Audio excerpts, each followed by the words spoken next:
Namo tassa bhagavato arahato samma sambuddhassa.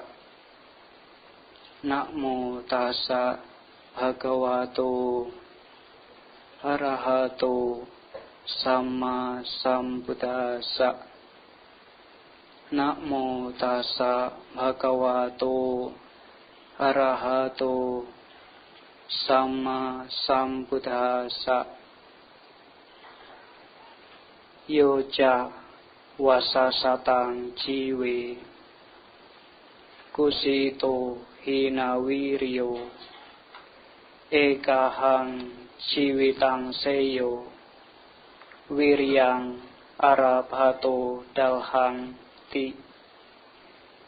Daripada hidup selama 100 tahun bermalas-malasan dan kurang berusaha, lebih baik hidup 1 hari yang penuh dengan semangat perjuangan. Dhammapada Sahasawaka, syair 112.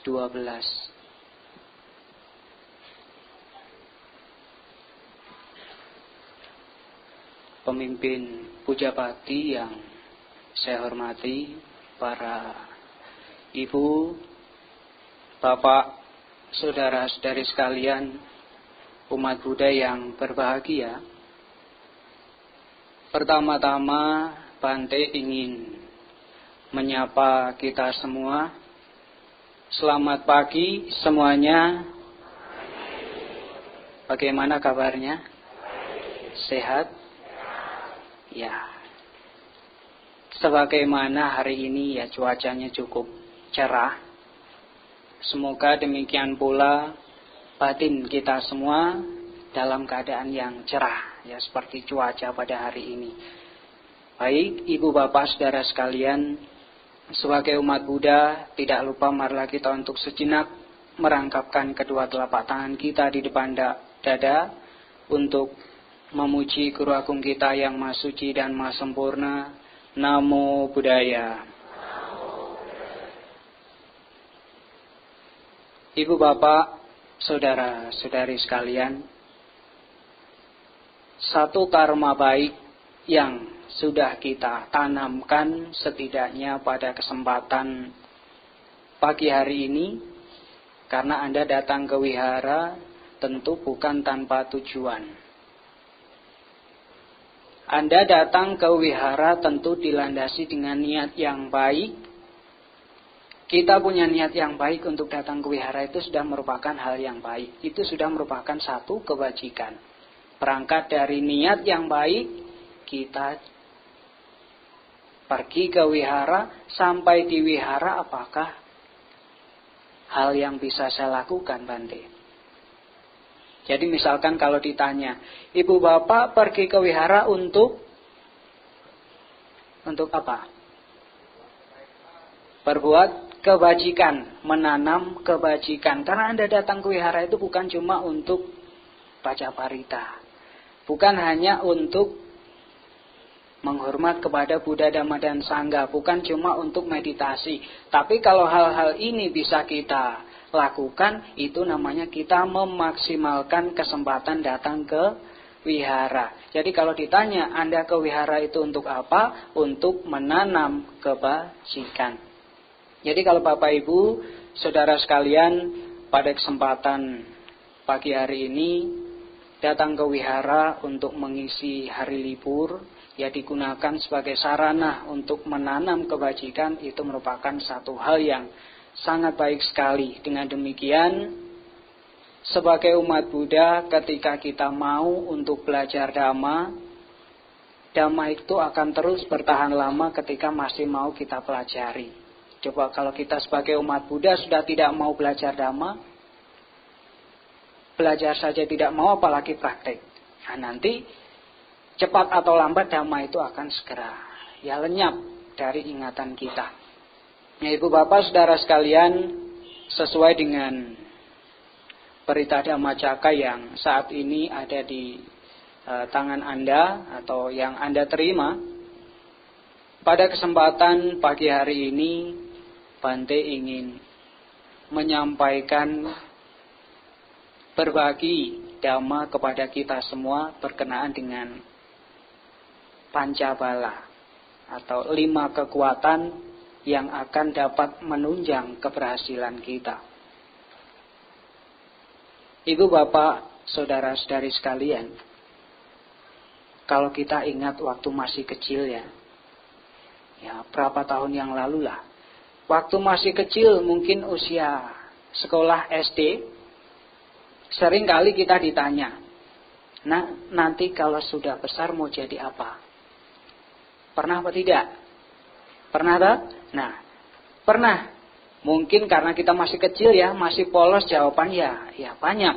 Ada yang mau jadi pilot, ada yang mau jadi polisi, ada yang mau jadi dokter, jadi guru, banyak sekali ya.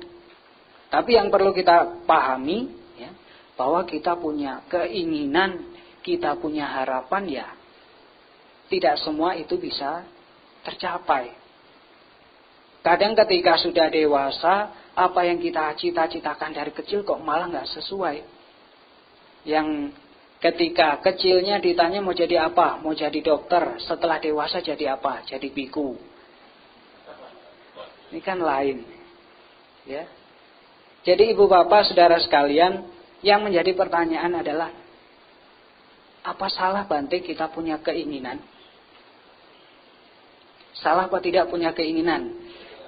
Kalau kita belajar dhamma, kita baca buku, atau mendengarkan uraian dhamma, mungkin kita seringkali mendengar, kurangi keinginan. Ya kan? Kurangi keinginan. Jadi kalau kita punya keinginan, salah apa tidak? Yang dimaksud kita mengurangi keinginan itu adalah keinginan yang rendah. Maksudnya keinginan rendah itu ya keinginan yang didasarkan, dilandaskan pada keserakahan, kebencian, kebodohan batin. Itu namanya keinginan rendah.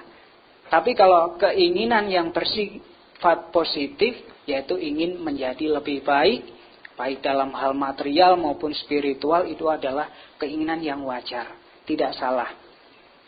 Bahkan kalau kita melihat Bodhisatta, ya, ibu bapak saudara sekalian, ketika masih menjadi petapa Sumedha di zamannya Buddha di Pankara, ya, beliau berkeinginan untuk menjadi Buddha. Itu keinginan yang positif, bukan keinginan rendah. Jadi kalau kita punya keinginan itu tidak salah, ya, itu adalah hal yang wajar. Ya, jadi kalau Sang Buddha juga menyatakan, disampaikan di dalam salah satu khotbahnya, namanya Patakama Sutta. Sang Buddha memberikan penjelasan mengenai 4 hal yang diinginkan oleh manusia.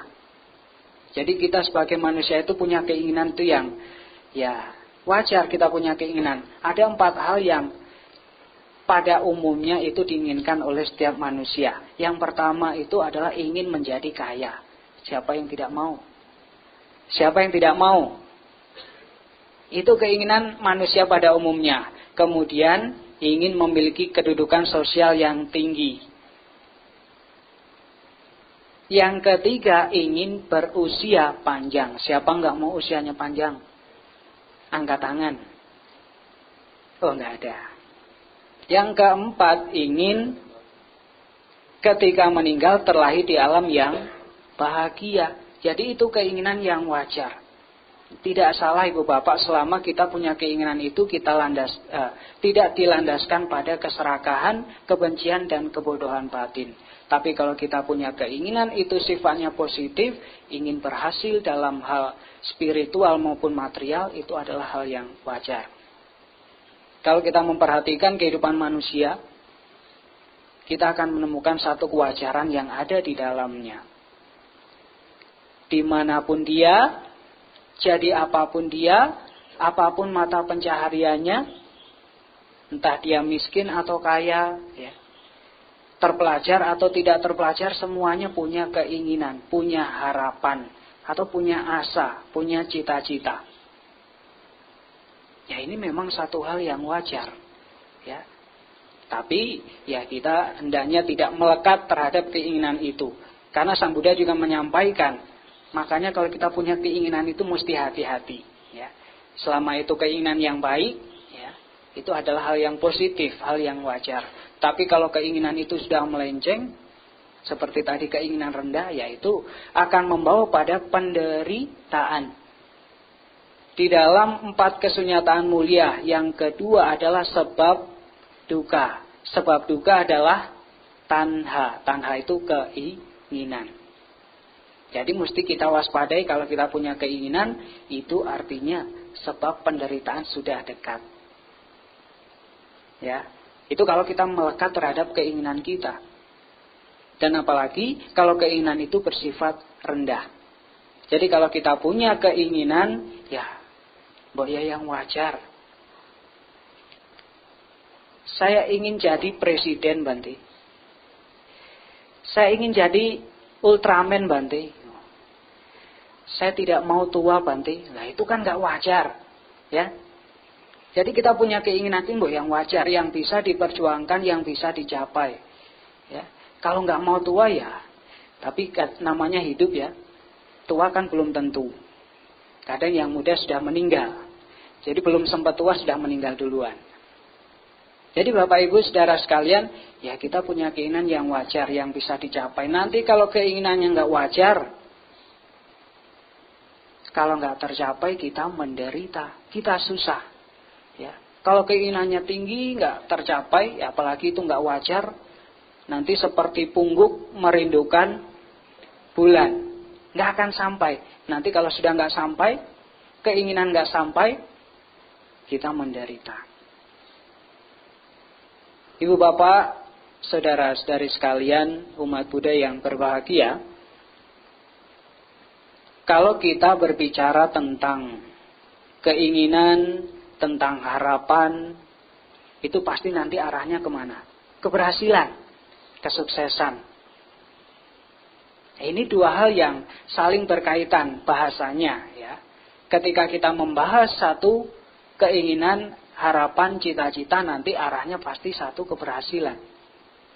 Demikian pula kalau kita membahas keberhasilan, tentu tidak ada keberhasilan yang dicapai tanpa perjuangan. Jadi 3 hal ini, keinginan, perjuangan, dan juga keberhasilan. Keberhasilan ini merupakan harapan kita semua. Siapa di dunia ini yang tidak ingin memperoleh keberhasilan? Baik dalam karir, dalam pendidikan. Berhasil itu apa toh? Kalau kita memperoleh apa yang kita inginkan disertai dengan perjuangan, itu namanya keberhasilan. Tapi kadang-kadang kita maunya yang instan loh. Memang ada yang instan. Ada Bante Indomie. Indomie instan. Namanya kita punya keinginan, punya harapan kalau mau berhasil. Ya nggak mungkin kita cuma berpangku tangan, cuma berangan-angan saya pengen jadi ini, saya pengen jadi itu. Nanti tiba-tiba kesampaian, itu namanya bukan keberhasilan. Namanya apa? Keberuntungan. Saya mau kaya Bante, tiba-tiba dapat telepon, dapat undian, nah, kita dapat hadiah, ya 1M, nah, tiba-tiba kaya, tanpa perjuangan, itu namanya keberuntungan, ya bukan keberhasilan. Jadi apa yang dikatakan sebagai satu keberhasilan itu adalah keinginan yang diupayakan dalam satu perjuangan, itulah namanya keberhasilan. Tidak ada keberhasilan yang dapat direalisasi tanpa adanya perjuangan. Jadi ibu bapak saudara sekalian, kita sebagai manusia dituntut. Kalau kita sebagai manusia punya keinginan, ya kita dituntut untuk bisa memperjuangkan apa yang kita inginkan, apa yang kita harapkan, apa yang kita cita-citakan. Kalau hanya diangan saja, saya mau jadi ini, saya mau jadi itu, saya mau pergi ke wihara, duduk di rumah. Sudah mandi, saya mau ke wihara. Cuman dipikir saya mau ke wihara, bisa sampai wihara? Ya, kalau pisang hilang bisa sampai wihara. Ya, jadi semuanya itu perlu yang namanya perjuangan. Kalau kita bilang kita punya harapan itu seperti kalau kita membuat garis, Ibu Bapak. Kita membuat garis, harapan atau keinginan itu seperti titik awalnya. Keberhasilan itu titik akhirnya. Untuk sampai di titik awal dan titik akhir, apakah dari sini bisa langsung lompat ke sini? Nggak akan jadi garisnya. Tentu kita harus membuat garis dari awal sampai dengan akhir, ada titik tengahnya. Itulah yang namanya perjuangan. Sama halnya kalau kita sedang pada sistem jual beli, perjuangan itu diibaratkan seperti harga yang harus kita bayar supaya kita mendapatkan apa yang kita inginkan. Jadi apa yang kita bayar itulah perjuangan. Jadi kalau Bapak Ibu, saudara sekalian mau berhasil dalam hal pekerjaan, dalam hal karir, atau kita sebagai pelajar, sebagai mahasiswa, berhasil dalam pendidikan, ya perlu namanya perjuangan. Perjuangan itu sebagai sebabnya. Jadi kita sebagai manusia itu dituntut. Dituntut untuk apa? Mampu nggak kita memperjuangkan apa yang kita inginkan? Mampu apa tidak? Tolak ukurnya di sini. Jadi kemampuan manusia diperhitungkan di sini. Mampu apa tidak? Ya, mampu apa tidak? Makanya kemampuan atau kapabilitas manusia itu sangat penting untuk kita pahami. Ya, Ibu Bapak, saudara sekalian, istilah manusia yang dalam bahasa Indonesia atau dalam bahasa Pali apa? Dalam bahasa Pali apa manusia itu? Manusa. Manusa itu terdiri dari dua kata. Mano dan usa. Mano itu apa? Pikiran. Usa itu luhur. Jadi manusia itu kalau orang lain bilang manusia itu makhluk yang sempurna, kita bilang makhluk yang luhur. Manusia itu adalah makhluk yang luhur, yang dapat mengolah, mengembangkan potensi yang dimiliki untuk dapat mencapai kebahagiaan dan juga kesempurnaan. Jadi kalau kita menyadari potensi kita sebagai manusia, sesungguhnya apa yang kita inginkan, apa yang kita harapkan itu dapat tercapai, dapat kita capai kalau kita membuat sebabnya. Ya, kita kalau sebagai umat Buddha, kita percaya apa yang kita lakukan itu pasti akan membuahkan hasil. Ada sebab, pasti ada akibat. Akibat muncul, pasti ada sebab. Tidak ada akibat yang muncul tanpa adanya sebab.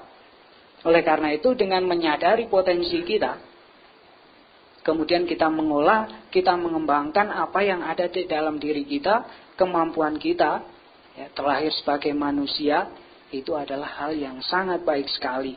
Dan ketika kita mampu mengembangkan potensi, itu sebagai sebab yang akan memunculkan akibat, yaitu keberhasilan atau pencapaian apa yang kita inginkan. Jadi Ibu Bapak, saudara-saudari sekalian, kita sebagai manusia dikatakan sulit untuk dapat terlahir sebagai manusia. Jadi kalau kita sudah punya bekalnya, ya ini dimaksimalkan dengan baik. Ini dimaksimalkan dengan baik. Jadi kalau kita bilang, dengan mengembangkan potensi yang kita miliki, kita berjuang untuk membuat sebabnya. Nanti keberhasilan akan bisa kita dapatkan. Namanya perjuangan itu perlu dilakukan. Tidak ada keberhasilan yang dapat diperoleh, dapat dicapai tanpa adanya perjuangan. Bahkan Petapa Gotama yang sedari menjadi petapa Sumedha itu sudah disampaikan oleh Buddha Dipankara waktu itu, kamu nanti akan menjadi Buddha. Bahkan di kelahiran yang terakhir, menjadi seorang pangeran kecil, itu diramalkan oleh beberapa peramal.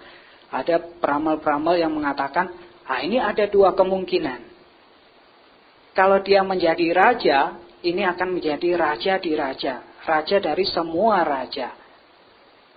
Tapi kalau dia meninggalkan keduniawian, dia akan menjadi Buddha. Tapi ada satu peramal yang mengatakan dengan pasti bahwa kelak Pangeran Siddhartha ini akan menjadi Buddha. Nah, Pangeran Siddhartha saja yang sudah diramalkan pasti menjadi Buddha, itu masih berjuang untuk merealisasikan kebudaan. Nah, kita belum diramal nanti sukses apa tidak kalau kita nggak berjuang ya. Nanti kita hanya menjadi tuan bagi harapan kita. Ya. Kalau kita nggak berjuang nanti hanya menjadi tuan bagi harapan. Harapan itu cuman sebagai hayalan. Namanya hayalan, ilusi nggak akan pernah jadi nyata. Susah. Ya. Hayalan dengan kenyataan itu adalah satu hal yang sudah bertolak belakang. Makanya punya keinginan, punya cita-cita, punya harapan, kita harus berani untuk memperjuangkan. Ya, Petapa Gotama berjuang, ya, 6 tahun menyiksa diri, bertapa, menyiksa diri, hingga pada akhirnya beliau mencapai kebudaan. Ada satu pertanyaan. Apakah kebudaan itu bisa dicapai tanpa penyiksaan diri? Bisa apa tidak? Bisa apa tidak? Bisa. Jadi dengan atau tanpa menyiksa diri, tanpa dukkha carya, sebetulnya Petapa Gotama itu pasti akan menjadi Buddha. Lalu kenapa Bante, kalau kebudaan itu bisa dicapai dengan tanpa penyiksaan diri, kok kenapa Petapa Gotama itu susah-susah berjuang menyiksa diri gitu? Kenapa? Ada 2 alasan ibu bapak saudara sekalian. Yang pertama, dengan perjuangan yang dilakukan, nanti ketika mencapai hasilnya, Sang Buddha akan merasakan satu kegembiraan dari upaya yang sudah dilakukan. Itu yang pertama. Kemudian yang kedua, ketika sudah menjadi Buddha, perjuangannya itu tidak ada bandingnya. Karena petapa-petapa yang lain, petapa-petapa sebelumnya, ketika mereka ingin mencari akhir dari penderitaan, mereka berjuang tidak sekeras Petapa Gotama. Jadi kalau Petapa Gotama sudah berjuang sangat keras, nanti ketika berhasil, ini tidak ada bandingnya. Dan ketika berhasil, kegembiraan itu yang akan beliau dapatkan. Seperti halnya kita. Kalau kita punya tujuan, kita punya harapan, ya. Kita punya tujuan, kita punya harapan, sesungguhnya yang membuat kita bangga itu bukan hasilnya. Meskipun hasilnya nanti ini bisa, ya harus dihargai, harus kita, hargai setiap keberhasilan. Tetapi namanya keberhasilan itu kadang juga bisa dimanipulasi. Bante, di wihara itu saya yang sudah berjuang keras. Di wihara itu saya yang sudah bekerja keras untuk pembangunan lah, untuk pendidikan dan lain sebagainya. Tetapi kenapa sudah maju, kok malah dia yang dapat penghargaan, Bante? Disitulah kadang saya merasa sedih. Jadi sesungguhnya ibu bapak saudara sekalian, yang membuat kita bangga itu bukan hasil akhirnya. Tapi karena perjuangan yang sudah kita upayakan seberapa besar. Semakin kita mampu menghadapi setiap tantangan, hambatan, rintangan, semakin tinggi levelnya, itu semakin kita bangga. Anda pernah ketika kecil misalkan Pernah ikut itu enggak? Lompat tali? Pernah apa tidak? Pernah ikut lompat tali ya? Kalau kita lompat tali yang levelnya mungkin 50 cm, dengan kita bisa melewati yang 100 cm, mana yang memberikan kita satu kebanggaan? Dengan yang 1 meter kan? Jadi semakin kita berjuang, bisa melewati hal-hal yang sulit, disitulah sebetulnya kita bisa merasa bangga. Sekalipun nanti hasilnya itu tidak sesuai dengan yang kita inginkan. Tetapi karena semangat juang kita, disitulah kebanggaan akan muncul. Bangsa Indonesia juga tidak lepas dari perjuangan untuk bisa meraih apa yang diinginkan, yaitu kemerdekaan. Tidak ada yang bisa kita wujudkan kalau tidak kita berjuang. Oleh karena itu, perjuangan itu merupakan hal yang penting. Ibu bapak, saudara-saudari sekalian, di dalam Dhamma, Sang Buddha menyampaikan 5 Dhamma yang dapat menunjang, yang dapat kita jadikan sebagai sarana penunjang di dalam kita berjuang. Yang sesungguhnya itu ada di dalam diri kita, tetapi kadarnya inilah yang mesti kita tambah atau mesti yang mesti kita olah lah, ya, yang mesti kita olah. Jadi di dalam Dhamma ada namanya, salah satu khotbah Sang Buddha namanya Witthata Sutta. Ya. Di sana dijelaskan mengenai 5 kekuatan atau pancabala. Pancabala ini akan sangat bermanfaat kalau kita bisa menumbuh kembangkan di dalam diri kita. Mau kita sebagai apa? Sebagai pengusaha, ya, atau sebagai pelajar? Kalau kita bisa mengembangkan 5 kekuatan ini, cepat atau lambat, apa yang kita inginkan bisa terrealisasi. Ya, ada 5 kekuatan. Yang pertama adalah sadabala, kekuatan keyakinan. Ya, jadi ada pancabala. Yang pertama adalah sadabala. Yang perlu kita pahami, bala. Ya, panca kita sudah tahu, panca itu 5. Bala itu bala. Bala itu adalah kekuatan. Kalau banyak panjang, itu adalah kebodohan. Jadi kita mesti hati-hati. Ya, ayu wano sukang balang, bukan balang itu kebodohan. Kita nggak ada yang ingin jadi bodoh kan? Nah, jadi makanya yang mesti kita pahami bala. Jadi bala itu adalah kekuatan. Jadi kekuatan yang pertama yang mesti kita tumbuh kembangkan adalah kekuatan keyakinan. Karena keyakinan itu penting, Bapak Ibu. Keyakinan itu penting. Keyakinan itu menjadi satu hal yang akan menjadi kekuatan penggerak, yang akan menggerakkan kita untuk melakukan sesuatu. Jadi kalau kita punya keinginan, cepat atau lambat harapan itu bisa direalisasi. Anda pergi ke wihara, itu karena apa? Karena keyakinan. Saya yakin Bante, pergi ke wihara itu ada manfaatnya. Anda berdana, saya yakin Bante berdana itu ada manfaatnya. Kalau kita nggak yakin, kita nggak akan pergi ke wihara. Ngapain pergi ke wihara nggak ada manfaatnya? Jadi dengan kekuatan keyakinan itulah seseorang bisa maju. Kenapa kalau Anda punya bisnis, punya usaha, kerja dimanapun, itu harus yakin. Yakin dengan diri sendiri, juga yakin dengan hasilnya. Kalau dari awal Anda sudah nggak yakin, mana mungkin Anda mau berusaha? Karena keyakinan itu yang menggerakkan. Orang mau melakukan sesuatu karena ada yang diyakini. Kenapa orang bisa maju? Karena yakin. Kenapa orang jalan di tempat? Karena ragu-ragu. Saya bisa berhasil apa enggak ya Bante? Jangan-jangan saya enggak berhasil Bante. Jadi karena jangan-jangan. Kita cuma jangan-jangan bimbang. Ini cuma jalan di tempat, kapan sampainya? Kenapa orang kok bisa mundur? Yang jelas itu karena tidak yakin. Saya nggak yakin Bante saya bisa berhasil. Saya nggak yakin Bante saya bisa sukses. Makanya dia mundur. Nggak akan diteruskan usahanya.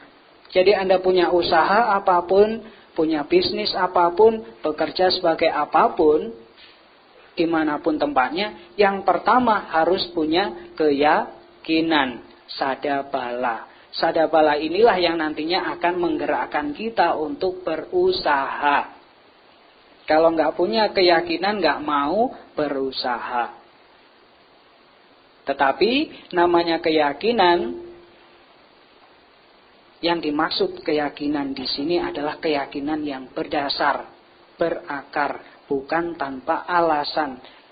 Jadi kalau kita yakin apa yang disampaikan oleh orang lain, apa yang disampaikan oleh siapapun, kita langsung percaya, itu namanya, nah itu akan menjadi satu hal yang berbahaya.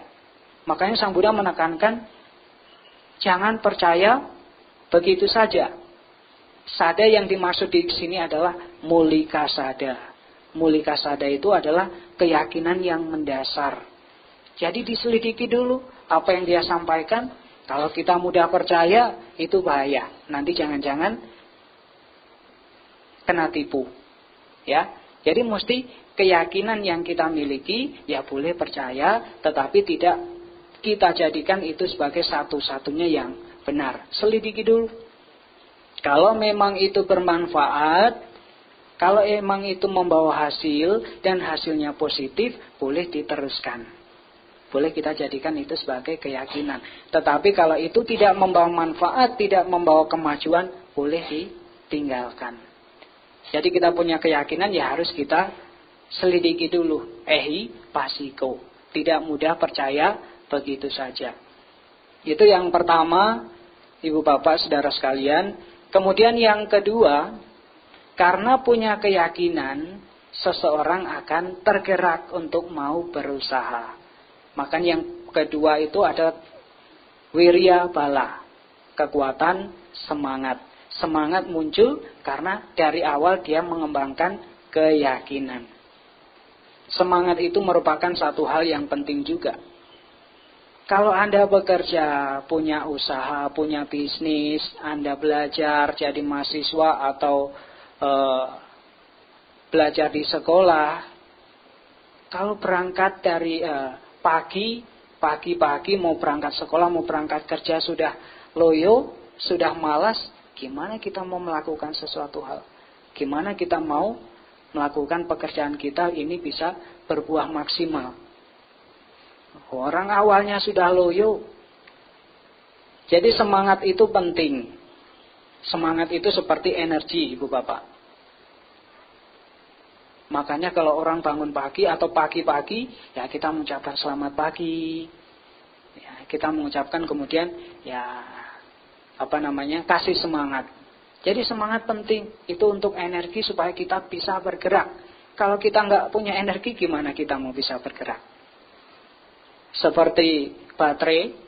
Baterai itu kalau ada energinya ya dia kuat. Kalau baterai sudah energinya ya sudah tinggal 2%, ya, itu akan tidak kuat, punya kekuatan, punya daya itu tidak kuat. Jadi kalau kita punya kekuatan semangat, semangat ini kita tumbuhkan, kita kembangkan, itu yang akan menjadi sahabat kita untuk terus maju menghadapi hambatan dan juga rintangan. Jadi jangan malas, jangan loyo. Apapun pekerjaan yang Anda lakukan, mau pekerjaan yang level tinggi maupun level rendah, yaitu dilandasi dengan kekuatan semangat. Kalau kita malas, Sang Buddha menyampaikan di dalam Sikalowada Sutta, nah ini khotbah yang paling populer ya, familiar. Di dalam Sikalowada Sutta, Sang Buddha menyampaikan ada 6 bahaya di dalam kemalasan. 6 bahaya di dalam kemalasan apa saja, Bante? Terlalu pagi, orang nggak bekerja. Terlalu pagi, Bante. Terlalu larut, orang juga nggak bekerja. Terlalu malam, Bante, terlalu larut. Terlalu dingin, orang juga nggak bekerja. Terlalu panas, nggak bekerja. Terlalu lapar, nggak bekerja. Terlalu kenyang juga nggak bekerja. Jadi sebetulnya kalau orang banyak alasan itu namanya orang yang malas. Ya, orang yang banyak alasan, ayo ke wihara, jauh. Jauh dikit bilang jauh. Kalau panas dibilang terlalu panas. Ya, jadi kita punya semangat. Kita punya wirya-bala, kekuatan semangat. Ya, jadi kalau kita punya kemalasan ya tadi bahayanya, nggak akan mau bekerja. Sedikit-sedikit, panas Bante, sedikit-sedikit dingin Bante.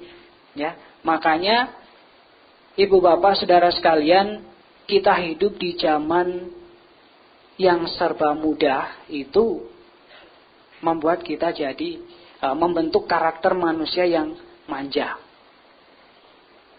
Manja bagaimana? Iya Bante, karena terbiasa dengan hal-hal yang mudah, maka ketika bertemu dengan yang sulit kita kaget. Makanya sebetulnya kalau kita mau, ya kita bertekad untuk melakukan hal yang paling sulit. Menaklukkan hal yang paling sulit. Ketika hal yang paling sulit ini bisa kita taklukkan, nanti apalagi hal-hal yang levelnya lebih ringan. Tapi kalau kita terbiasa dengan yang ringan-ringan, terbiasa dengan yang enteng-enteng, nanti ketika ketemu dengan yang sulit, kita kaget. Kalau sudah kaget, ya nggak mau berusaha. Anda misalkan suka traveling ke gunung, atau ke pantai, atau ke tempat-tempat yang menarik, destinasi wisata. Mungkin Anda searching, googling, cari tempat-tempat wisata yang bagus. Kita lihat tempatnya bagus. Ini di mana? Wah, ini di Gunung Ijen Banyuwangi. Bukan promosi. Ini di Gunung Ijen Banyuwangi. Wah, tempatnya bagus ya. Iya, tempatnya bagus. Ketika kita dikasih tahu, kemudian akses di sana, kita mesti jalan kaki selama berjam-jam. Aksesnya sulit. Nah, kita baru dengar aksesnya sulit, kaget. Ya, oleh karena itu, ya harus kita kembangkan kekuatan semangat. Itu yang kedua. Kemudian yang ketiga, ibu bapak saudara sekalian, kekuatan perhatian, sati bala. Kekuatan perhatian. Kita punya semangat yang tinggi, yang menggebu-gebu. Ya, semangat yang tinggi itu baik. Tapi kalau menggebu-gebu juga tidak baik. Makanya kalau Anda punya mobil, mobilnya bagus, larinya bisa kenceng. Kalau nggak ada remnya, ini bahaya. Ya, nggak bisa terkendali. Jadi harus punya rem, punya pengendali. Pengendalinya apa? Kekuatan perhatian. Perhatian itu kita bisa bilang itu kewaspadaan. Jadi orang yang sudah bisa mengembangkan perhatian, kekuatan perhatian, dia itu akan berpengendalian. Berhati-hati. Apa yang sudah dilakukan, apa yang belum dilakukan, apa yang sedang dilakukan itu dilandasi dengan kehati-hatian. Ini yang menjadi remnya, yang mengendalikan. Ya, ini yang mengendalikan apa yang sedang kita lakukan. Supaya kita punya semangat yang menggebu-gebu ini, wah, kapan kita akan bertindak cepat? Kapan kita akan bergerak lambat? Kapan kita segera melakukan hal itu? Kapan kita harus menunda? Jadi kalau punya kekuatan perhatian, kita akan mengerti saatnya ini untuk melakukannya. Jadi Anda bekerja atau punya usaha apapun, jadi kekuatan perhatian itu penting. Berhati-hati ketika berucap, berhati-hati ketika bertindak. Jadi kalau misalkan Anda kerja, kalau Anda nggak hati-hati gimana? Nanti ceroboh. Kalau sudah ceroboh, nggak waspada, nggak hati-hati, pekerjaannya bisa, ya, nggak karuan. Jadi kehati-hatian atau kekuatan perhatian itu penting. Ya, di dalam lingkungan kerja, di kampus, di sekolah, dimanapun berada, kita mengembangkan perhatian. Ya, perhatian penting supaya ini bisa terjaga. Ucapan bisa terjaga, tindakan juga bisa terjaga. Ya, itu yang ketiga. Kemudian yang keempat adalah kekuatan konsentrasi, samadhi bala. Kita punya kekuatan konsentrasi ketika kita bisa mengembangkan, itu akan menjadikan kita bisa fokus. Fokus dengan tujuan yang ingin dicapai. Kalau kita nggak fokus dengan tujuan yang kita capai, nanti ketika bertemu dengan hambatan, rintangan, kita tidak mau untuk terus berusaha. Seperti tadi Bante contohkan, destinasi wisata. Kalau kita fokus pada tujuannya, hambatan apapun diabaikan. Sama seperti kalau Anda bermeditasi, ya, Anda mengembangkan konsentrasi, Anda fokus pada satu, misalkan keluar masuknya napas, ketika ada objek yang lain diabaikan, karena fokus pada satu. Itulah yang namanya kekuatan konsentrasi. Jadi Anda bekerja sebagai apapun, kalau Anda bisa berkonsentrasi terhadap apa yang sedang Anda lakukan, tidak akan terpecah belah. Sama seperti Anda punya kamera misalkan. Kamera itu punya sifat. Sifatnya apa Bante? Kamera itu kalau kita pakai sudah fokus pada satu objek, yang lainnya blur. Ya. Kalau kita fokus pada satu, yang lainnya blur. Jadi kalau kita fokus pada tujuan kita fokus pada harapan yang ingin dicapai, rintangan, hambatan, tantangan ini blur. Artinya apa? Saya harus bisa mencapai itu. Jadi kita gantungkan, ini loh yang harus saya capai. Jelas.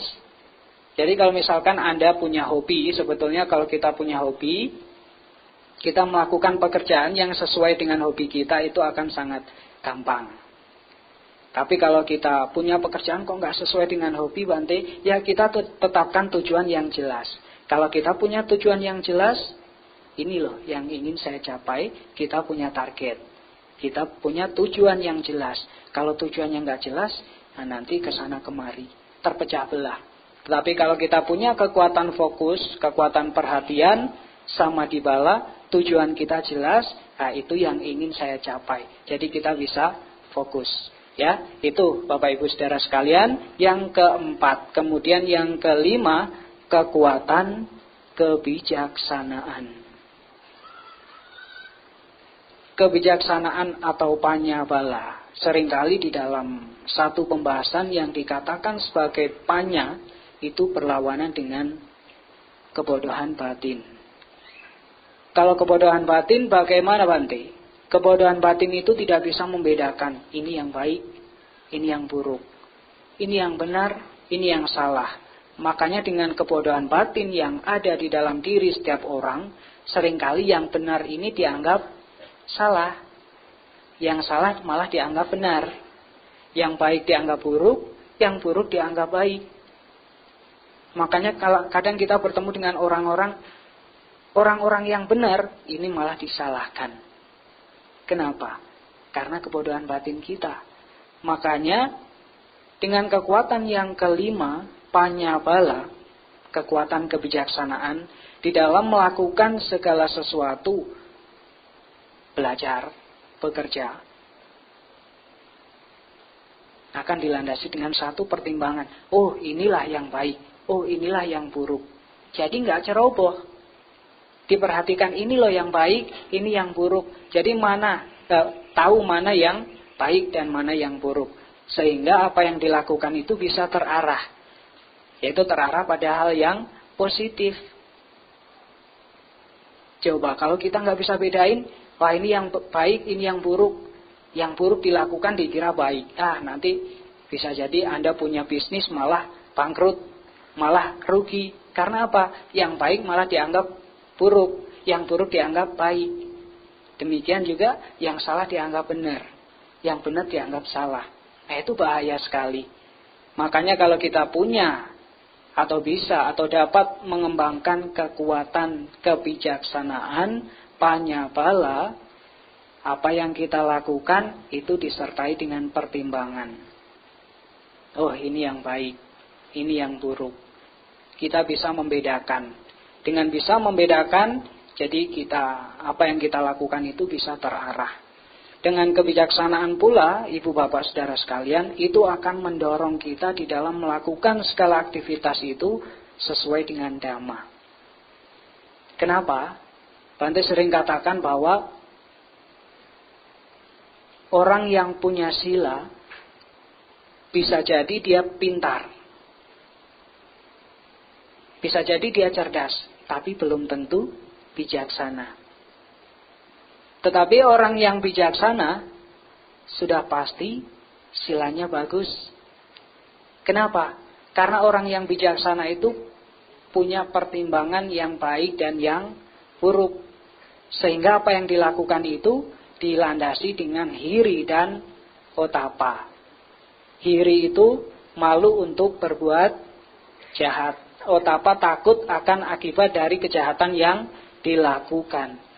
Jadi kalau orang sudah memiliki hiri dan otapa ini adalah sebab terdekat dari sila. Jadi apa yang menyebabkan orang mau melakukan sila itu adalah takut berbuat jahat, malu berbuat jahat dan takut akan akibatnya.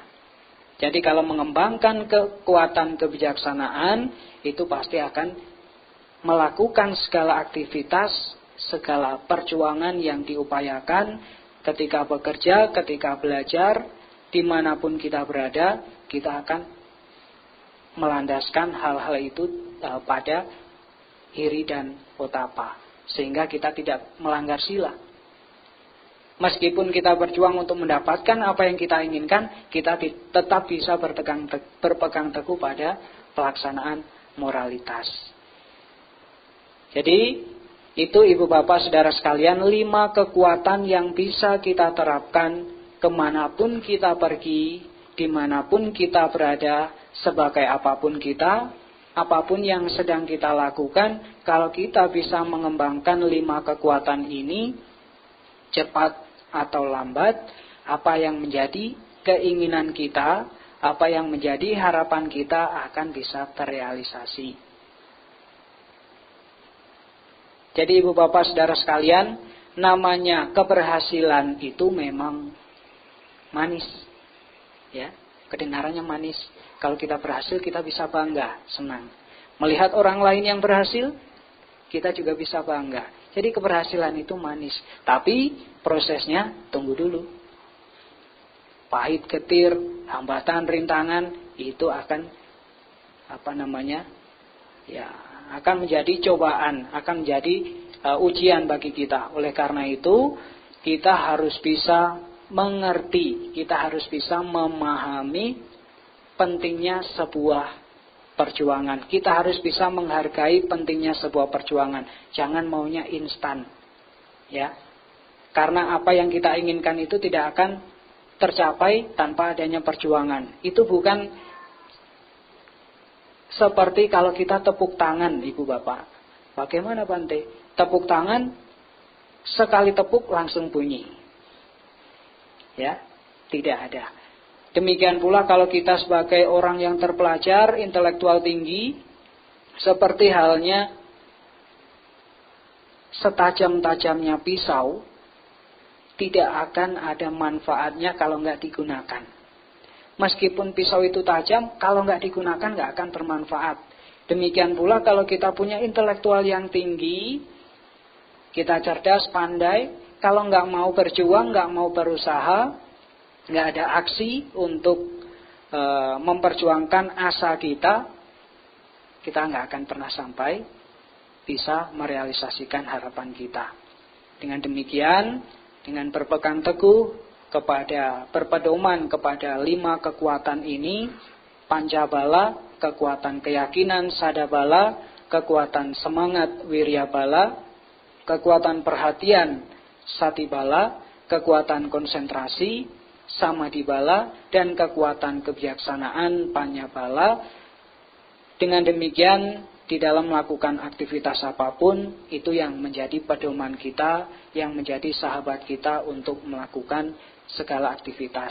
Dengan demikian, kita punya harapan, kita punya cita-cita, cepat atau lambat, harapan dan cita-cita itu bisa kita realisasikan.